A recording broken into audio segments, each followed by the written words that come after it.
réformes qui ont été votées. J'ai repris une partie des réformes. Qui ont été votées par le Parlement sous le gouvernement d'Emmanuel Macron.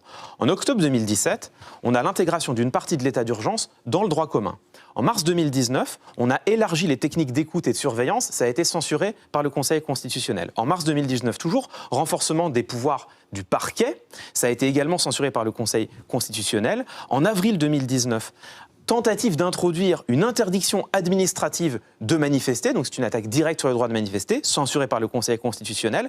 En juin 2020, la loi contre les contenus haineux sur Internet, loi Avia, censurée par le Conseil constitutionnel qui pointait des risques d'atteinte à la liberté d'expression.